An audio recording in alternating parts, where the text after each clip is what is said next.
Soy el actual director de marketing o coordinador, como se quiera, del grupo INS, trabajando también para Hermitage. A mí no se me cae nada por decirle buen trabajo, gracias. Digamos que eso fue lo que yo recibí en mi formación y eso fue lo que yo tuve pues de mis padres también. Y yo creo que hay que ser y parecer. Muchas cosas yo no las sabía hacer y me las daba el que sabía hacerlas, o me las inventaba, o llegaba a trasnochar en YouTube para el otro día probarla presentar, y ellos se han dado cuenta de todo ese, digamos que esa evolución, tanto profesional como persona. Yo creo que primero ha sido el reto más grande que yo he tenido en mi carrera profesional, y igual también ha sido un tema de canas, de, como dice mi jefe, de dolores, de que a uno le duele a veces tener ciertas conversaciones y ciertos choques, pero ha sido un reto de demasiado aprendizaje. Un líder al que la gente le sigue por miedo, a un líder al que le siguen por admiración y respeto. ¿Cómo crees que te ve tu equipo de trabajo? Siempre estar pues desde la amabilidad, desde la cercanía, desde hacerles saber que cuentan conmigo, que soy el no más del equipo, y yo creo que eso es como considero que ellos me ven. Al menos yo me veo así, me abstraigo del tema y digo, Alejandro es un líder de esta forma. Ahora, hay diferentes tipos de liderazgo, unos más válidos que otros, yo creo que todos necesarios. Las inteligencias artificiales no, de repente no le van a quitar el puesto a muchas personas. Mientras las personas se entrenen en aprender inteligencias artificiales, ¿verdad? Hay oficios que hablábamos, como por ejemplo un juez, magistrado, la IA no va a impartir justicia, ¿sí? ¿Cómo implementas inteligencias artificiales en todo este devenir, en toda esta práctica que tienes con estas empresas? Bienvenidos a Vértice. Este es el espacio de Hermitage e Inspira, donde conectamos historias, emociones y negocios, buscando el bienestar integral del país. Soy Leandro Garbis y hoy me encuentro con Alejandro Cardoso. Él es profesional en comunicación social y periodismo, especialista en gerencia para la comunicación estratégica y actual director de marketing de Hermitage. Alejandro, es un placer estar contigo. Leandro, igualmente, muchas gracias por la invitación. Alejo, cuéntanos un poco qué es lo que haces y por qué lo haces. Yo creo que hago muchas cosas, pero muchas de esas cosas, lo más importante, y tú me dices el por qué, por pasión. Soy muy apasionado, soy el actual director de marketing o coordinador, como se quiera, del grupo INS, trabajando también para Hermitage. Trato de coordinar todo el talento humano que tenemos en el área de marketing. Chicos, talento muy joven como yo, afortunadamente, y eso me pone muy contento.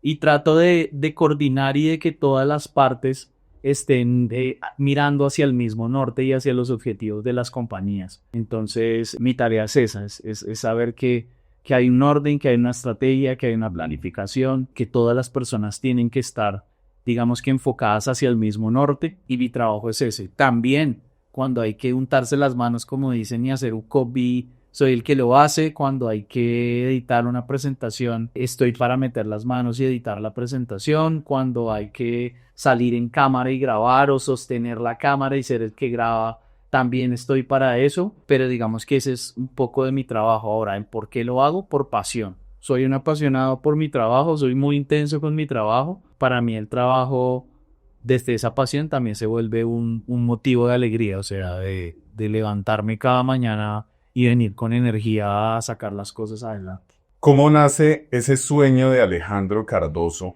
de ser comunicador social y periodista? Es gracioso porque no tenía ese sueño inicialmente. Yo inicié estudiando administración ambiental en la Universidad de Ibagué. Hice 2 semestres allí, pero casualmente en todo lo que fueran números me iba supremamente mal, me daba supremamente duro. Lo típico de que dicen que ni con inyección te entra, ese era mi caso. Pero en esta carrera particularmente habían materias en donde había que hablar mucho, había que exponer, había que argumentar, diferentes asignaturas que nos llevaban y que pretendía la universidad formar administradores ambientales más completos. Y casualmente en esas materias era donde yo me destacaba y mis compañeros flaqueaban. Entonces, yo en la materia de números, de fórmulas, de este tipo de cosas más numéricas, más de las ciencias naturales, me daba mucho más duro, ¿sí? Y más todo lo enfocado a las ciencias sociales, a pararme frente a un escenario, a exponer frente a mis compañeros, a saber comunicar, a hacer la cartelera menos cargada de texto, a ese tipo de cosas era donde yo me destacaba. Entonces, una tarde me di cuenta de eso después de recibir buenos comentarios y dije, no, yo no quiero estudiar más esto. Y llegué a la casa a anunciar la noticia, mi mamá se puso a llorar inmediatamente, me dejó hablar como una semana y mi papá por el contrario me dijo, hágale que yo lo apoyo, ahí miramos qué se hace, cómo vamos a pagar esos semestres, lo que sea, pero si esto es lo que usted siente y tiene ese pálpito, pues aprovechemos que está temprano en la carrera en segundo semestre y cambie. Y pues así lo hice, seguí ese pálpito que yo tuve en su momento en el corazón de decir, esto es lo mío, esto es como para lo que yo tengo talento. Y heme aquí, esa fue la manera, nunca se planeó que yo fuera comunicador social y periodista, simplemente se dio en el camino y yo soy un agradecido con mi carrera y con lo que he aprendido, por las personas que he conocido y por todo lo que yo he crecido como persona y como profesional. Mira que mencionas algo y es, tu padre te apoyó en ese brinco de las ciencias formales a las ciencias sociales, ¿no? Considero que en Colombia hay una falencia que tienen muchas instituciones educativas y es que no orientan vocacionalmente con anticipación a sus estudiantes, ¿no? Y así como te sucedió a ti, conocemos historias de gente que de repente no le llamo por un capricho, pero sí por un mandato familiar, llegan a octavo semestre y de repente ya como que toman la vocería de su propia vida y se dan cuenta, no, esto no es lo mío y perdieron tiempo, perdieron dinero, ¿no? En eso que tú hablas de tu papá apoyándote, tu mamá es un poco indispuesta por la decisión que tomaste. Cuéntanos un poco de dónde vienes, en qué ambiente te criaste, cuál es tu origen. Muy de acuerdo con lo que tú mencionas en torno a lo que sucede esta problemática en el país y en la mayoría de escuelas. Yo creo que actualmente eso va cambiando conforme cambia la sociedad, cambia la pedagogía, cambian los maestros. Eso sucede. Yo conozco casos personalmente, Leandro, de lo que tú mencionas, de compañeros de carrera que en séptimo semestre dijeron, no, esto no es lo mío, o esto no me va a dar plata, y se cambiaban con todo el derecho del mundo, claramente, porque el cambiarse no quiere decir que vayan a ser más o menos exitosos, eso va, digamos que en la medida y en la visión de cada quien, pero a eso nos enfrentamos, yo creo que muchas personas. ¿De dónde vengo yo? Yo vengo de la ciudad de Ibagué, soy un ibaguereño empedernido, tolimense, muy tolimense, yo creo que se me nota en la forma de hablar, me lo dicen bastante. Soy hijo único, mi madre fue docente hasta que tuvo que retirarse por temas de salud. ¿Te dictaba tu mami? Mi mamá dictaba ciencias sociales. Ah, ok. Mi mamá fue profesora mía. Ah, vea, Mi pues. mamá fue profesora mía. Mi mamá era la que tenía que llamar a mi acudiente cuando me regañaba y mi acudiente era mi papá. Entonces, Si no había ahí conflicto, ¿no? sí, ahí había un conflicto de intereses interesante, pero mi mamá fue la que me pegó los primeros pellizcos ahí a escondidas de los demás compañeros, ya haciendo de profesora y mamá a la vez, un tema muy particular.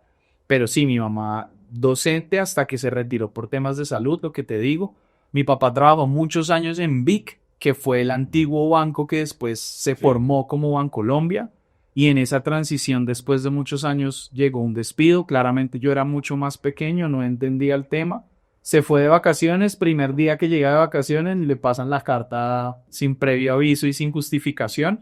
Y a partir de ese momento mi papá se vuelve completamente independiente. Entonces con negocios en la ciudad de Ibagué. En ese momento existían los cafés internet, no sé si los recuerdas. Entonces montó su propio café internet cerca de la alcaldía, cerca de la DIAN, una zona muy comercial de Ibagué, y empezó a trabajar en ello. Yo crecí en ese negocio, o sea, yo crecí acompañando a mi papá. Yo redactaba, yo creo que parte del amor por la comunicación y por las palabras y por hablar y por escribir, yo redactaba oficios, redactaba cartas que necesitaban personas y que llegaban allá al negocio de mi papá mientras él estaba atendiendo llamadas, vendiendo celulares, vendiendo minutos. De repente llegaba una señora que necesitaba redactar un derecho de petición y yo con menos de 10 años era quien redactaba, ya tenía un formato predefinido donde tú colocas el nombre de la persona, la cédula, y yo trabajé en eso y prácticamente crecí, hice mi secundaria, yo creo que hasta 19º grado, entre el negocio de mi papá. O sea, entiende que yo tenía que entrar al colegio en horas de la tarde, ¿sí? Yo entraba al colegio a las 12 del mediodía.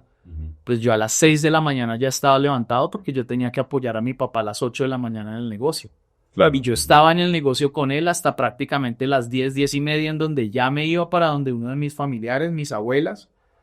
Allí me bañaba, almorzaba, me ponía mi uniforme y corra para el colegio. Entonces tuve una niñez que no fue suelta por ahí en la calle o jugando, lo que sea, sino fue en el mundo de los negocios, en el mundo un poco más adulto, yo siendo niño. Pero mira que nunca me quejé, ni nunca me sentí mal por eso, ¿sí? En un mundo de responsabilidad. Correcto. Siendo muy pequeño, mi papá sagradamente a las 6 de la mañana me estaba levantando y yo me levantaba a bañarme, a alistarme y hágale para el negocio. Y no te estoy hablando que en esa mitad y en medio, pues yo tenía que cumplir con una responsabilidad del colegio como cualquier niño. Entonces, Claro. en el negocio haga tareas. En esa época existía Encarta, no sé si lo recuerdas, se compraban libros porque pues no había internet todavía, estaba apenas el internet medio llegando a los cafés internet y demás. Los inicios de Wikipedia. Haz de cuenta, y pues yo en el negocio hacía tareas, y en la noche cuando llegaba en la jornada a la tape, pues también carteleras y hágale y meta al hombro, pero pues así fue, siempre con mis padres muy presentes, siempre. O sea, presentes tanto para la parte académica como para todo lo que yo necesité siendo niño, el apoyo emocional, el apoyo pues, económico, el sustento, la comida, el jugar conmigo, el darme permisos, absolutamente presentes, tanto para las responsabilidades como para el ocio. Entonces, Claro. digamos que en términos generales, esa fue mi época de más niño, de más joven. Te tocó unos padres presentes. Correcto. Ahora, cuéntame algo. ¿Cuál era la percepción de tus compañeros de que tu mamá estuviese trabajando en la misma institución y uno siendo niño que de repente muchas veces uno se pone en situaciones y se busca problemas? Cuéntame eso. Era interesante, pero di con unos compañeros a los que recuerdo con mucho cariño. Ya no me hablo con muchos de ellos, pero mira que nunca hubo recelo de eso.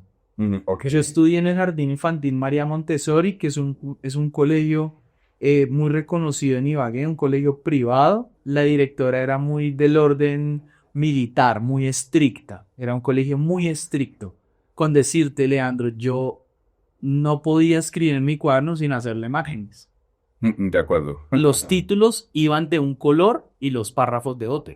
Eso tú no lo sueles ver en cualquier colegio, ¿sí? O sea, obligatoriamente. Y es gracioso porque yo llegué a la universidad con lo mismo. Cuando yo llegué primer semestre de universidad, para mí los titulares iban en un color de esfero y el cuerpo del mensaje en otro, lo mismo. Y yo no me salía del man en todo este tipo de cosas que aprendí en el colegio, digamos que las trasladé después a la universidad. Crece uno y después ven a todo ese tipo de vainas tan cuadriculadas, ¿no? Pero volviendo a lo que me preguntas, mis compañeros sabían que mi mamá y era mi profesora de ciencias sociales, pero nunca hubo un recelo de no, por eso Alejandro no pierde las materias, no, por eso Alejandro se puede ir temprano, no, nunca, nunca. Mi mamá fue estricta conmigo y cuando me tenía que sacar del salón me sacaba, y cuando tenía que llamar a mi acudiente, que era mi papá, lo llamaba común y corriente, y cuando yo pedía una evaluación la perdía. Lo que pasa es que siempre me consideré bueno, y yo creo que es un tema, siempre me consideré bueno para aprender y para estudiar, siempre. Y siempre fui... Hombre disciplinado. Sí, siempre fui muy juicioso y me gusta. Yo creo que actualmente a mí me gusta aprender y quiero seguir aprendiendo. Y eso yo creo que me sirvió para pasar las materias y para pasar la materia de mi mamá específicamente, que es lo que me preguntas, sin que ella me esté haciendo rosca de absolutamente nada, sino a partir de lo que yo sabía y de mi talento. y eso veían mis compañeros. Lo otro es que mi mamá era una de las profesoras más queridas de la institución, por diferentes razones. Por su carácter, por su nobleza, por muchas cosas. Era una docente joven, una docente muy bonita. Entonces yo creo que mis compañeros también en ese momento le tenían muchísimo cariño y sabían que a pesar de que éramos niños, teníamos 10 años, 9 años, no había esa suspicacia o esa malicia que uno puede tener ahorita de decir, a este lo pasan porque es el hijo de, ¿sí? Claro, sí. Pero mis compañeros en todo momento eran muy respetuosos con mi mamá y conmigo y así fue siempre. Interesante. Ahora, ya nos contaste un poco cuando entras a la universidad y, claro, te empiezas a dar cuenta que mi habilidad no está en los números, está en otras ciencias. Cuando decides ser comunicador social, ¿qué sentiste cuando te le metes a la materia hoy y eres un gran profesional en comunicación social y periodismo? ¿Qué sentías en ese momento cuando encontraste tu salsa? Yo creo que lo primero cuando hice el cambio es lo típico de cuando hay una familia de médicos que quieren que su hijo sea médico también, que era muy similar a lo que tú mencionabas. Yo decía, me gusta que digan que va a haber un comunicador social y periodista en la familia. Fue lo que pensé en Claro. primer semestre sin saber siquiera si iba a terminar la carrera, ¿no?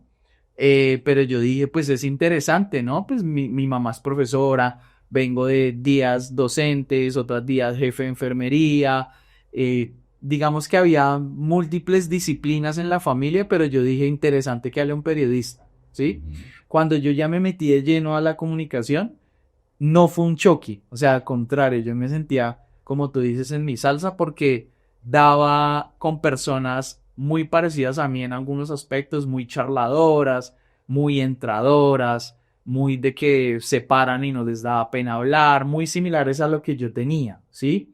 Entonces, para mí no fue un choque, para mí fue más bien una alegría de estar aprendiendo de lo que yo quería aprender. Me costó mucho el tema, casualmente, de la ortografía, que es un tema que hoy yo trato de que a mí no se me escape absolutamente nada y que tengo que tener un ojo clínico y que me doy golpes de látigo cuando algo pasa. Claro. Pero me costó muchísimo. Nos rebajaban puntos por cada tilde, por cada tilde nos rebajaban puntos, habían esfuerzos que a mí me tocaba hacer para memorizarme tildes, para memorizar unas acentuaciones, muchas cosas de ese tipo, pero ahí es donde uno se empieza también a juntar con compañeros que tienen skills diferentes, que me Claro. fueron guiando, que me fueron enseñando, y eso también me gustaba mucho.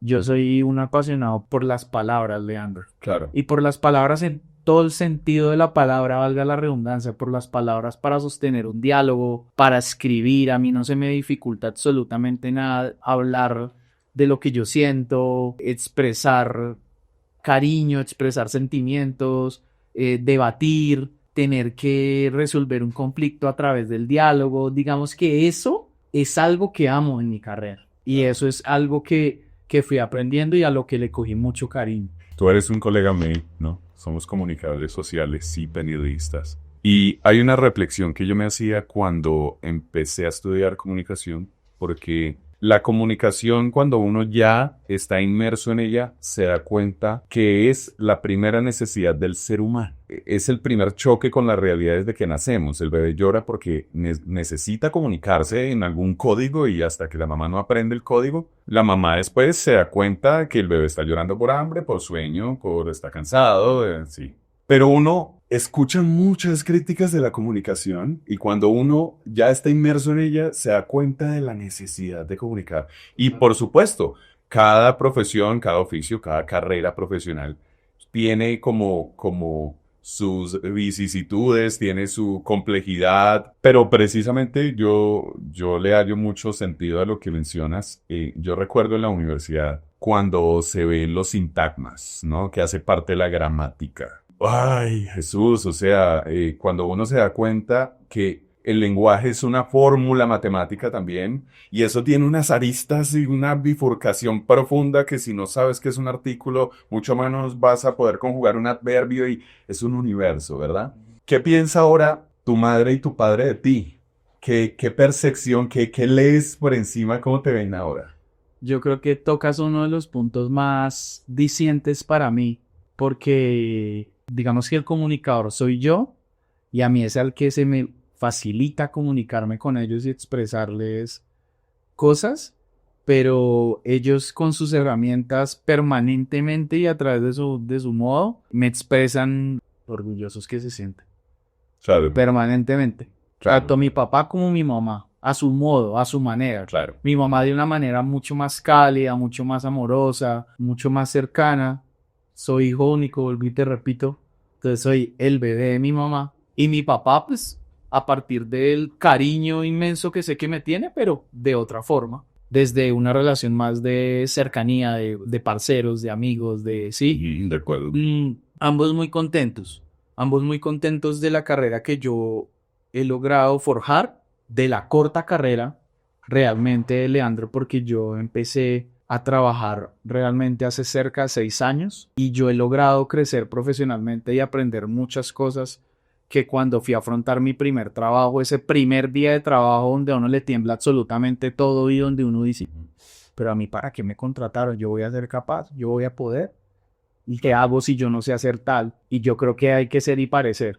Muchas cosas yo no las sabía hacer y me las daba el que sabía hacerlas o me las inventaba o llegaba a trasnochar en YouTube para el otro día para verla presentar. Y ellos se han dado cuenta de todo ese, digamos que esa evolución, tanto profesional como persona. Y yo creo que una de las cosas que más me destacan ambos y de la que yo más me siento orgulloso también es que yo he escalado más o menos escalones, valga la redundancia, he subido más o menos escalones sin tener que pisotear absolutamente a nadie, sin tener que pasarle por encima a nadie, a través de un mérito propio, de una luz propia, sin opacar la luz de los demás, sino al contrario, o sea, cuando los compañeros de trabajo que han tenido la oportunidad de compartir conmigo me dan palabras de agradecimiento, de amabilidad, de lo que sea, yo sé que, como les digo muchas veces en las reuniones, que ustedes brillen es que yo brille, o sea, Por eso, pues. que ustedes tengan un logro, yo siento un logro personal porque hacen parte de mi equipo, son mis compañeros de trabajo, algunos de ellos son amigos más cercanos, entonces eso es de lo que yo más me siento orgulloso a nivel personal y eso es lo que yo sé que ellos ven, mis papás, y yo siento que ese es como el mayor orgullo, o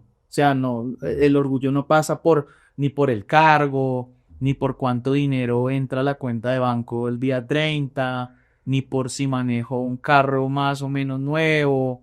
No, no, no. Yo creo que el orgullo pasa es por saber que tuve unos orígenes humildes, como el de mis padres, por saber que salimos adelante en muchas cosas, que fui profesional con muchos esfuerzos, tanto de ellos como míos, de familiares, y por saber que hoy por hoy estoy teniendo una buena vida y una buena carrera, pero que la persona que yo era y el entorno en el que crecí sigue siendo parte de mis raíces. O sea, esa humildad, de esos valores que me caracterizan, esa forma en la que me criaron, y yo creo que eso es como el motivo de orgullo más grande para ellos y para mí. ¿Cuál consideras tú es el reto más grande de ser un profesional en comunicación? En un mundo donde todos los días y en un país donde todos los días están creando influencers y generadores de contenido, y que tú y yo nos enfrentamos a algo en particular y es que los comunicadores sociales y periodistas no tenemos tarjeta profesional. Correcto. ¿Cuál consideras tú es el reto más grande de tu profesión, de lo que elegiste hacer? Yo creo que el reto más grande es saber darle el toque único y la esencia que tenemos cada comunicador, Leandro. Tu forma de comunicarte es completamente diferente a la mía. Seguramente si nos trucamos a cada asiento, la entrevista va a ser absolutamente diferente. Claro. Porque tú tienes una lectura del mundo y un bagaje cultural y social y de cosas que te llevan a leerme de una manera y de igual forma. Entonces yo creo que el reto más grande es saber que no hay que caer en lo genérico, en lo que está haciendo todo el mundo, sino en irle dando Identidad. identidad, Por supuesto. toques particulares que cada uno de nosotros tiene, como persona, porque somos mundos completamente diferentes, y como profesionales. Yo dudo mucho que las personas que se graduaron conmigo y estudiaron conmigo y vieron las mismas materias que yo, pues hayan aprendido lo mismo, o se expresen de la misma manera, o tengan la misma pasión por esto que no, unos van a ser mejores para el periodismo deportivo, otros para el periodismo ciudadano, otros amarán trabajar con la comunidad, otros quieran ser escritores, otros docentes.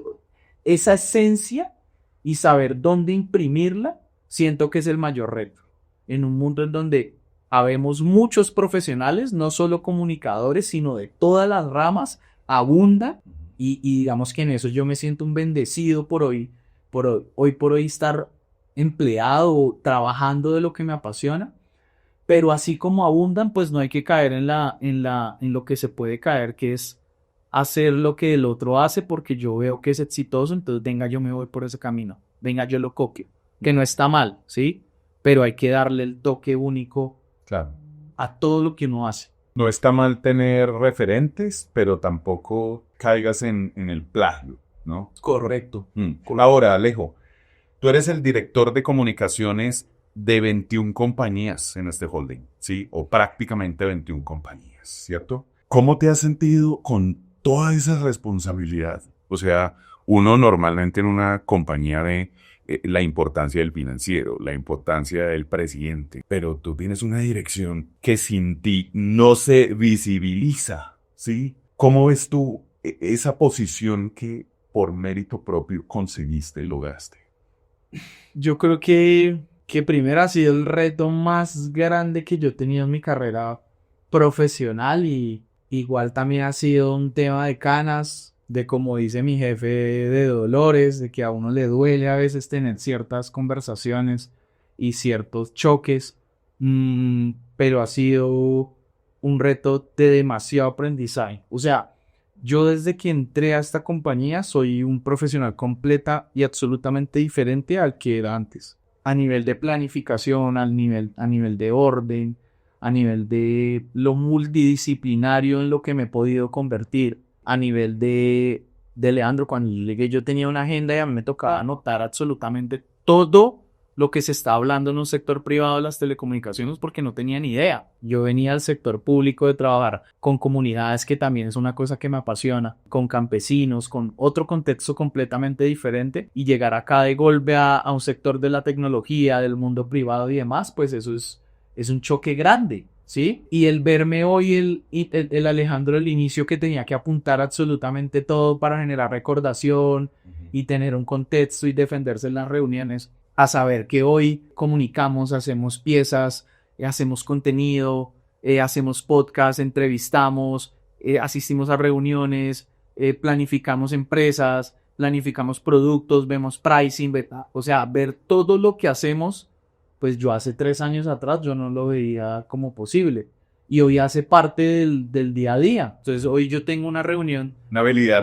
Sí, literal. Hoy tengo una reunión para hablar de la pasarela de pagos, pero estoy grabando un podcast contigo y tengo que salir a saber que hay otro producto que necesita crearse contenido, pero también hay que entregar unos guiones, pero también hay que sacar unas piezas gráficas de unos planes promocionales para Puerto Leguízamo, un montón de cosas que a la larga tú dices, pero ¿cómo haces? Yo creo que el secreto es que no lo hago yo solo.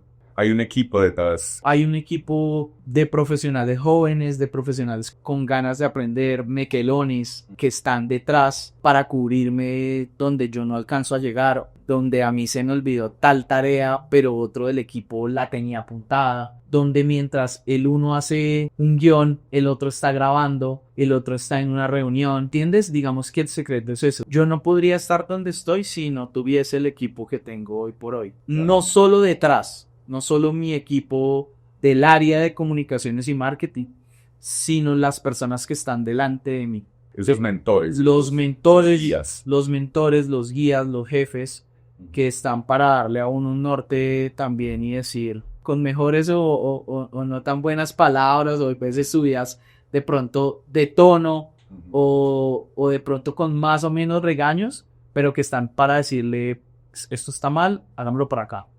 Miremos esto, mirar otras aristas, ¿no? Y usted es capaz, y usted puede, y ese tipo de cosas, digamos que son lo que permiten que yo hoy por hoy pueda decir, estamos atendiendo un holding más o menos bien, pero lo estamos atendiendo y estamos metiendo el 110% de empeño a lo que hacemos. ¿Qué es lo que a ti te motiva todos los días a levantarte de tu cama? Yo creo que lo que siempre te va a sonar muy idílico, pero yo quiero retribuirle un poco de lo que recibí a mis padres. Eso es lo que yo sueño. Esa es la motivación. Ahora, tú tienes un amplio equipo de trabajo y me parece muy valioso que valides el apoyo que ellos te brindan para dar los resultados que en este momento ustedes dan. ¿Cómo consideras tú te ve tu equipo de trabajo? Hace poco teníamos una discusión con Antonio. Él tocaba un paralelo que me parece muy pertinente mencionar. Él marcaba una diferencia entre un líder al que la gente le sigue por miedo a un líder al que le siguen por admiración y respeto. ¿Cómo crees que te ve tu equipo de trabajo? Yo creo que, y espero que así sea, yo me considero un líder diferente. Claramente tengo mis días, y la gente que está aquí detrás de cámara lo sabe, mis días de regaños y mis días de ser más cositero y más de pullar y de estar al pendiente, que eso lo tiene que hacer un líder, de apuntar todos los barcos hacia el mismo norte. Pero yo creo, y lo he escuchado y espero que mi equipo no me esté mintiendo y demás, yo creo que soy un líder muy humano, porque yo soy muy humano, en el sentido de humano es la palabra, el saber que yo me puedo sentar aquí contigo y escucharte de tus penas, de tus alegrías, de lo que sueñas, y no me molesta, o sea, me interesa escucharte. Y a mí me interesa saber cómo está mi equipo y me interesa ser el líder que puede liderar desde la amabilidad, desde la motivación, de decirles: ustedes pueden, yo los necesito, y los chicos pueden decirlo, y cada mensaje en los grupos de WhatsApp o en las llamadas cuando hemos podido estar, no hay día en el que yo no me levante y les dé el buenos días y su mensaje motivacional, y al acabar la tarde agradezca el trabajo de la jornada. Y cuando una persona tiene un logro y hice un trabajo excelente ese día, a mí no se me cae nada por decirle buen trabajo, gracias. Digamos que eso fue lo que yo recibí en mi formación, y eso fue lo que yo tuve pues de mis padres también. O sea, a mí no se me educó. Fue heredado. Sí, a mí no se me educó a través del palo y el rejo. Seguramente me habrán dado juguete un par de veces cuando me habré portado mal, pero a mí se me educó a través del diálogo, de poner los puntos sobre las íes y hablemos: hizo esto bien, hizo esto mal, está esto por mejorar, está esto por crecer. Yo creo que eso es lo que yo trato de hacer con mi equipo. Ahora, todos tenemos días de día, Leandro. Yo supongo que cuando algo me afecta también haré mala cara y el equipo no me querrá hablar ese día, o estaré de pronto más amargado, menos amargado. Pero pues yo trato de a pesar de eso, saber que mi equipo no tiene la culpa de lo que a mí me pasa a nivel personal, y siempre estar pues desde la amabilidad, desde la cercanía, desde hacerles saber que cuentan conmigo, que soy el no más del equipo. Y yo creo que eso es como considero que ellos me ven. Al menos yo me veo así. Yo me abstraigo del tema y digo: Alejandro es un líder de esta forma. Ahora, hay diferentes tipos de liderazgo. Claro, claro. Unos más válidos que otros, yo creo que todos necesarios. Por supuesto. Y esa es la gran diferencia con los jefes. Mira que cuando tú eres un líder, tú reconoces, aunque la forma de liderar de X directivo no sea del todo la totalmente correcta, pero uno sabe que es necesaria. Totalmente de acuerdo. Uno sabe diferenciar entre un líder y un jefe, ¿cierto? Y mira que eso es muy interesante ver en los pasillos de este holding el concepto que la gente te tiene, y me parece fundamental, y por eso nos debíamos este espacio para que la gente te conozca. Tú siempre estás tras bambalinas, ¿no? Y nos debíamos este espacio. Desde 2020, incluso ya venía antes, pero el 2020 la pandemia hizo un reajuste en el tablero a nivel global y empiezan a surgir distintas inteligencias artificiales, distintos sistemas de automatización de procesos que reta al mundo, ¿verdad? Hace poco conversábamos con Alfred un tema muy interesante, y es: las inteligencias artificiales de repente no le van a quitar el puesto a muchas personas, mientras las personas se entrenen en aprender inteligencias artificiales, ¿verdad?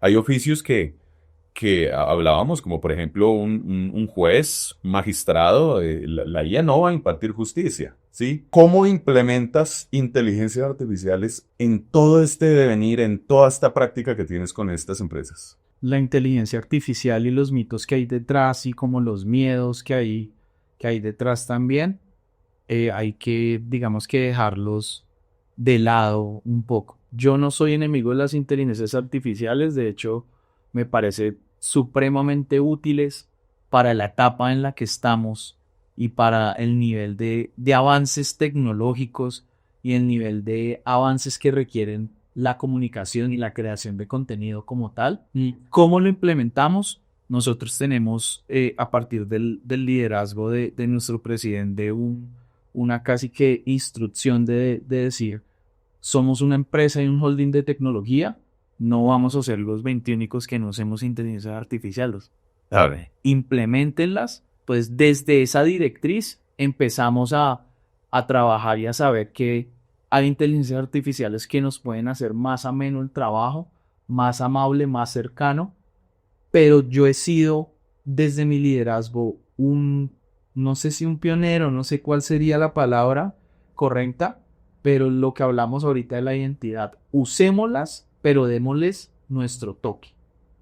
No usémoslas a ojo cerrado de lo que me arrojó la inteligencia artificial, copy, caption, producto audiovisual, imagen, lo que me entregue como resultado, ya a cabalidad, eso es. No. No, de acuerdo. Yo creo que soy uno de los que más le dice al equipo, tomemos los resultados que nos arrojan, aprendamos y reaprendamos. O sea, reescribamos lo que nos está arrojando y acotémoslo a nuestro contexto, a nuestra necesidad, por más de que dicen, no, es que es por el prompt, porque hay que ponerlo absolutamente específico. Siento que hay veces en donde yo veo que la inteligencia artificial arroja resultados muy genéricos.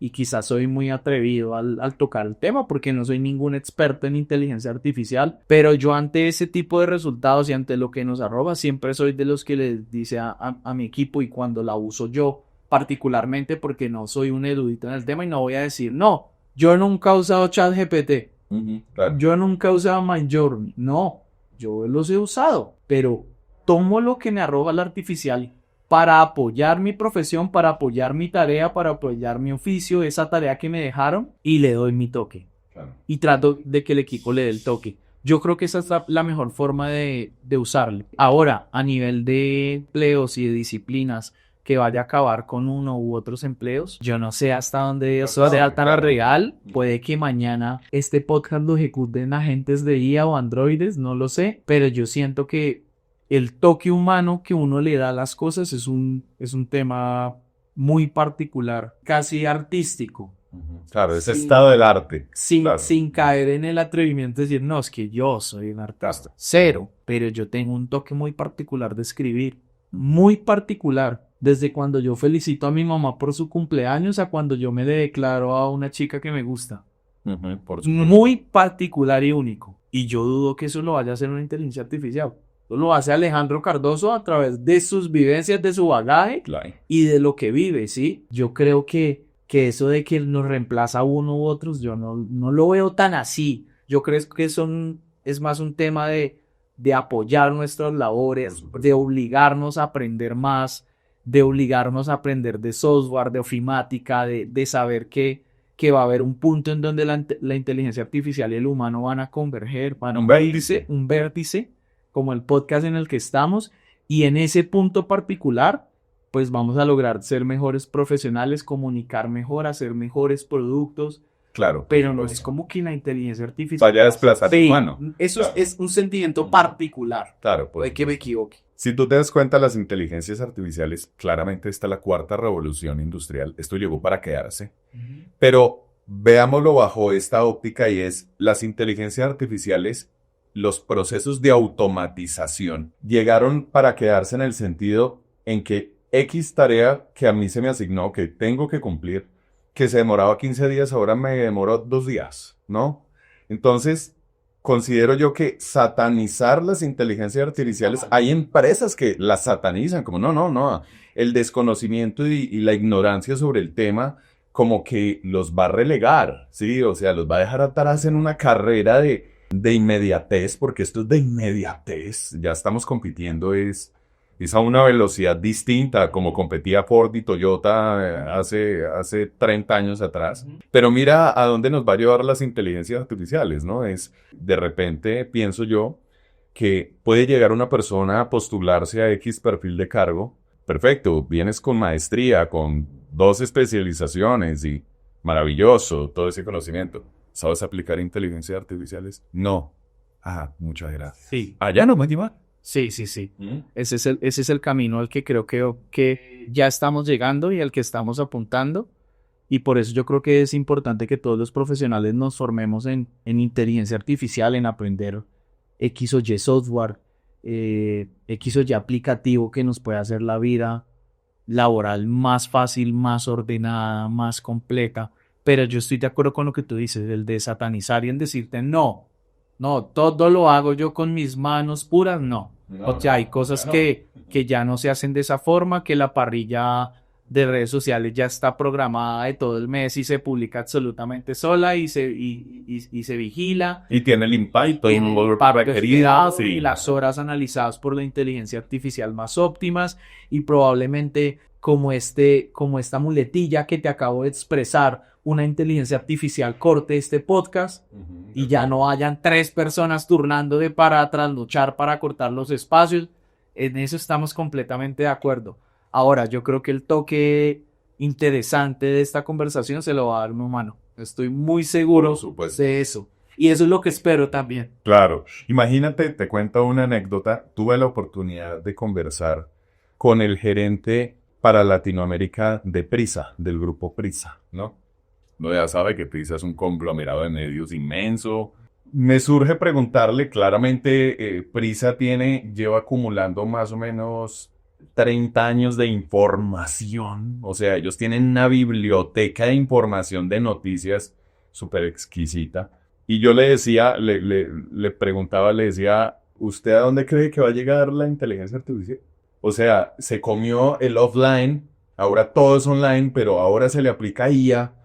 ¿De para dónde vamos? Y entonces, inicialmente él resaltaba la capacidad, y eso es algo que Alfred, como productor ejecutivo de Hermitage, siempre lo ha dicho desde el minuto cero, y es el video, el cine, cómo se está contando una historia a través del video, de la imagen, ¿no? Y él decía, mire, yo le pongo un ejemplo utópico, porque allá vamos a llegar, y me decía, se acordará de mí incluso después de unos añitos. Usted va a llegar a la casa, ¿usted qué plataformas de streaming tiene? Y le digo, no, pues Netflix, Max. Y entonces me dice, imagínese que usted llega a la casa, la inteligencia artificial ya está orientada a unos gustos, a unos patrones, y de repente quiero ver tal película, te la crea al instante, y si te estás quedando dormido, ella puede dar giros, cambios al guión, con tal de no dejarte dormir, con tal de satisfacer el estado de ánimo con el que llegaste a ver la película. Y si te gustó, pues sencillamente se la compartes navegando. Boom, yo decía, o sea, la inteligencia artificial generativa llevada a su máxima expresión, esto es una locura. Esto es una locura. Ahora, Alejo, ¿cómo te has sentido tú siendo el director de mercadeo de Hermitage? ¿Cuál es tu óptica, tu concepto sobre la agencia, sobre lo que se está haciendo y cómo se está aplicando las inteligencias artificiales? Nosotros somos una agencia en crecimiento de talento joven. ¿Cómo me he sentido? Reto grande, un reto diferente al de ser director de marketing en IMS, con algunas diferencias. Me he sentido bien, lo he sentido retador. Hay veces me siento, como es normal en la vida, un poco sobrepasado, decir, pues madre, estamos capacitados, y luego en la noche duermo y digo, sí, estamos, sí, recargué baterías y estamos, pero yo creo que lo que nosotros vamos a lograr es grande. De acuerdo. Yo creo que nada se hace, y eso se lo tomó mi jefe de la noche a la mañana, que tú amanezcas con un seguidor, que te duermas con un seguidor y amanezcas con 50 millones, eso es complejo. Se puede dar en casos muy particulares, pero yo siento que de un lado al otro hay un margen de muchísimo trabajo y nosotros estamos recorriendo ese camino. Y ese camino es ensayo y error, y ese camino son regaños, y ese camino es mejor planificación, y ese camino es mejor contenido, y ese camino es darnos a conocer, y ese camino es cerrar contratos, que los clientes confíen en nosotros, mejores instalaciones, mejores equipos, uso de inteligencias artificiales. Ya no pague esta plataforma y pague esta porque es que esta hace lo que hace dos. Vaya a la vanguardia. Vaya a la vanguardia. Claro. Ese es el camino que estamos recorriendo y es un camino natural, no sobre exagerado y sobre explotado, que quizás muchas agencias de marketing y de lo que hacen como lo hacemos nosotros ya hayan recorrido ese camino y hoy por hoy sean tan exitosas, pero yo creo que nosotros vamos por un buen camino y nosotros vamos a dar de qué hablar en este país. Estoy seguro que eso va a pasar. De acuerdo. Alejo, nos hablabas un poco cómo tu papá venía de la banca, de Vic, que son los inicios de Bancolombia, y después se va a emprender, ¿no? O sea, vienes a hacer sus propios negocios, a hacer su propia empresa en auge, ¿no? En un café internet y meterse por todo este rollo del auge tecnológico. ¿Qué consejo le das a los jóvenes que están emprendiendo en este momento cuando vienes de un padre emprendedor que te enseñó a emprender? Yo creo que hay diferencias muy grandes de lo que hizo mi papá en su época con sus herramientas y sus conocimientos a lo que es emprender hoy con herramientas y conocimientos 10,000 veces más avanzados que hace 20 años atrás. Mi papá lo hizo con los conocimientos que él tenía, sin ser profesional, pero echando número, mirando que estaba a la vanguardia, tratando de estéticamente montar su negocio lo más bonito posible, los mejores equipos, dar con los mejores proveedores. Entonces en ese momento estaba llegando Movistar. Ok. ¿Sí? Sí. Recuerdo que aún existía Comcel, que yo creo que tú lo conoces, Claro. dando con los mejores proveedores, los mejores contactos. Él a su manera emprendió con sus bases lo mejor posible en ese escenario. Porque el peor escenario era ver, bueno, salgo con una liquidación de una empresa y venga, montemos una tienda de la absoluta nada, sin un estudio de mercado, sin absolutamente nada, y en un mes quedarse sin nada. Pues mi papá tuvo ese negocio. No te digo, yo crecí prácticamente en mi proceso escolar y él tenía su negocio pagando su arriendo y sosteniendo un hogar. Entonces, tan mal no lo hizo para lo que fue esa época. Esta época es una época muy diferente. ¿Qué consejos doy yo? Primero, el ser disciplinado. Yo soy muy disciplinado. Entonces, el primer consejo que doy, la disciplina, la responsabilidad con lo que sea que una persona vaya a emprender. Y a partir de ese momento es la formación casi que interdisciplinaria de muchas cosas que hoy exigen el emprendimiento. Y es que yo soy comunicador social, entonces yo puedo decir, puedo estar tranquilo porque los copies de las piezas gráficas de mi emprendimiento van a ser los mejores. Y yo me relajo por eso. Y el BIG, y las ganancias, y los costos, y cuánto me cuesta, lo vendo, le doy el pricing correcto, o me vale más de lo que lo vendo. Entonces, a eso me refiero. Entonces, ahí tengo que aprender. Claro, ahí voy a tener que aprender a saber moverme en Excel, que es una falencia que tengo y de la cual esta conversación nos lleva a decir, hey, tengo que aprender más, capacítese. Pero a donde quiero llegar es, hay que aprender de finanzas, hay que perderle el miedo a la cámara, porque también voy a tener que publicitar, tengo que saber expresarme para cuando yo me siente con un cliente, yo voy a ser mi propio comercial, también tengo que tener habilidades blandas y habilidades comerciales si quiero ser emprendedor. Son muchas cosas, tengo que saber usar las inteligencias artificiales disponibles hoy por hoy para que me apoyen en caso dado y que yo no me vea como una persona sola, sino que tengo un equipo, ¿cierto? O sea, son muchas cosas. El consejo es tratemos de y traten de ser interdisciplinarios, o sea, de aprender un poquito lo necesario de las áreas más importantes que exigen la creación de empresas. Ese es el consejo. Y es como lo que tomo de mi papá. O sea, es como con las bases que él tenía, logró hacer hace 20 años atrás, vuelvo y te digo, un tema exitoso para sostener una familia y un hogar y vivir de ello, ¿cierto? Hoy ya ese negocio no existe y mi papá se dedica a otra cosa, a lo que es ahorita. Entonces, ahorita hay mucha más exigencia, mucha más inmediatez, mucha más competencia Claro. también. Claro. Entonces, Pero él allá vio una oportunidad, se colgó a ella y lo hizo de la manera más eficiente y eficaz, ¿no? como pudo exactamente, y es como el consejo que yo veo es, donde vean la oportunidad y donde vean ese hueco, váyanse de cabeza, pero no a la topa tolondra, como digan los abuelos, sino con bases, con un sustento, con un estudio de mercado, con una estructura, con una planificación, pues para que ese emprendimiento, llámese, vender perfumes, crear una aplicación como Uber, crear empresa o lo que sea, pues no dure y no se acabe el sueño en 6 meses, sino que ojalá sobrepase los 4 años estadísticos en donde se sabe que las empresas tienen más probabilidad de quebrarse y a partir de ese quinto año pues empiecen pues, a crecer, a generar empleo, a todo ese tipo de cosas. En Hermitage contamos historias para recordar que somos parte de un todo. ¿Y tú? ¿De qué eres parte? Ven a contar tu historia. Soy Leandro Galvis y estoy muy agradecido contigo, Alejandro, por haber sacado un tiempo de tu apretada agenda y contarnos un poco de lo que haces. Leandro, agradecido contigo por la entrevista. Te lo decía, para mí es novedad estar de este lado y no de ese lado. Agradecido también con las personas que vayan a ver este material y les parezca chévere, les parezca de valor, que se queden con algo y nada, pues a seguir trabajando y ojalá pues sean muchos más los invitados como yo que se sientan tan a gusto en este lugar, tan a gusto contigo en la entrevista y a seguir contando historias y construyendo tejido social y país, que siento que es como lo más importante y para lo que estamos aquí. Muchas gracias, Alejandro, y a ustedes nos vemos en un próximo episodio.